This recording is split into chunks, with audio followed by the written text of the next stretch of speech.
చేప ప్రసాదం పంపిణీకి నాంపల్లి ఎగ్జిబిషన్ గ్రౌండ్ లో ఏర్పాట్లు చురుగ్గా జరుగుతున్నాయి. ప్రసాదం పంపిణీ రేపు రాత్రి 9 గంటల నుండి ప్రారంభం కానుంది. ఆస్తమాతో బాధపడుతున్న రోగులకు బత్తిని కుటుంబం ప్రతి సంవత్సరం చేప ప్రసాదాన్ని నాంపల్లి ఎగ్జిబిషన్ మైదానంలో ఉచితంగా పంపిణీ చేస్తోంది. ఈ పంపిణీకి ఎలాంటి ఇబ్బందులు లేకుండా తెలంగాణ రాష్ట్ర ప్రభుత్వం పగడ్బందీ చర్యలు తీసుకుంటోంది. పోలీసులు భారీ బందోబస్తు ఏర్పాటు చేస్తున్నారు. ఈసారి మృగశిర కార్తె సమయ వేళలను దృష్టిలో పెట్టుకుని సోమవారం రాత్రి 9 గంటలకు నాంపల్లి ఎగ్జిబిషన్ గ్రౌండ్ లో చేప ప్రసాదం పంపిణీ కార్యక్రమాన్ని ప్రారంభిస్తారు. ఏర్పాట్లను అధికారులతో కలిసి మంత్రులు వాకిటి శ్రీహరి, పొన్నం ప్రభాకర్ పర్యవేక్షించారు.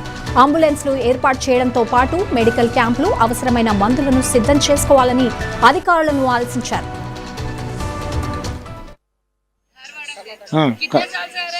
अभी ये साल है फर्स्ट टाइम में। हाय हाय हाय ओके, आपको किसने बोला ये हमारे गांव के लोग इधर आ गए इधर धराड़ से उन्हें हमारे लोग बोले मैं आए इधर उन लोगों को ठीक हुआ? हाय ठीक को अभी 3वां बार आना कहते वो बोले వచ్చినాం. ఎవరో చెప్పినారు బాగా అయితేనేసి మళ్ళీ మేము అందుకు వచ్చినాం. ఓకే, అంటే మరి మీకు తెలుసా ఇక్కడ ప్రొసీజర్ ఎలా ఉంటుంది అంటే? ప్రొసీజర్ తెలియదు ఎట్లా ఉంది, అంతే మాకు అది ఎంతో అద్భుతంగా తెలుస్తుంది మాకు తెలియదు. ఓకే, అంటే ఏర్పాట్లు అవి ఎలా ఉన్నాయి మీకు ఇక్కడ? సూపర్ గా ఉన్నాయి.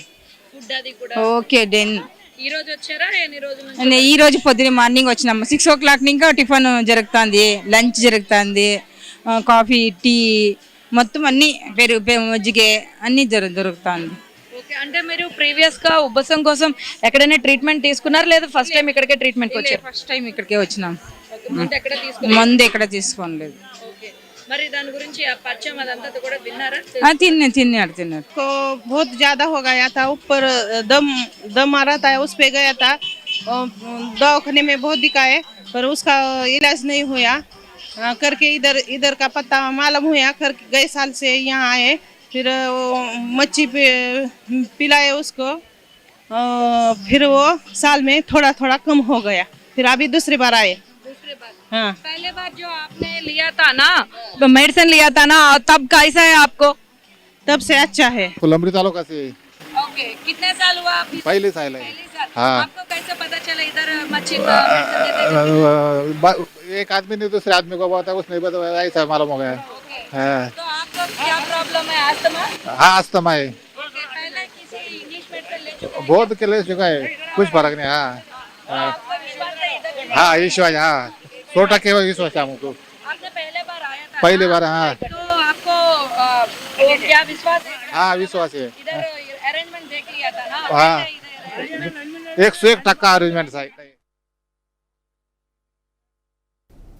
చేప ప్రసాదం కోసం వచ్చేవారు మోసగాళ్ల మాటలు నమ్మొద్దని నిర్వాహకులు బత్తిని గౌరీ శంకర్ గౌడ్, బత్తిని అమర్నాథ్ గౌడ్ సూచించారు. చేప ప్రసాదాన్ని ఇంటికి డెలివరీ చేస్తామని నమ్మిస్తూ క్యూ లైన్లలో నిలబడిన వారి నుండి డబ్బులు వసూలు చేస్తున్నట్లు తమ దృష్టికి వచ్చిందన్నారు. వారి మాటలు నమ్మొద్దన్నారు. చేప ప్రసాదం పంపిణీ కార్యక్రమం జూన్ 8వ తేదీ రాత్రి ప్రారంభమై 9వ తేదీ రాత్రి వరకు పంపిణీ కొనసాగుతుందని తెలిపారు. ప్రసాదం లభించని వారికి కవాడిగూడలోని తమ ఇంటి వద్ద ప్రసాదం అందిస్తామన్నారు. బత్తిని కుటుంబానికి చెందిన వంశస్థులు ఆస్తమా రోగులకు 180 ఏళ్ల నుండి చేప ప్రసాదాన్ని పంపిణీ చేస్తున్నారు. ఉబ్బసం, ఆస్తమా, దమ్ము, దగ్గు లాంటి అనారోగ్య సమస్యల నివారణకు చేప ప్రసాదాన్ని ఇస్తున్నారు. అయితే ఈ మందును మొదటగా ఓల్డ్ సిటీలో పంపిణీ చేసేవారు. భద్రతా కారణాల దృష్ట్యా దీన్ని నాంపల్లి ఎగ్జిబిషన్ గ్రౌండ్ కు మార్చారు. తెలుగు రాష్ట్రాల వారే కాకుండా ఇతర రాష్ట్రాల నుండి కూడా ప్రజలు చేప మందు కోసం ఇక్కడికి వస్తున్నారు.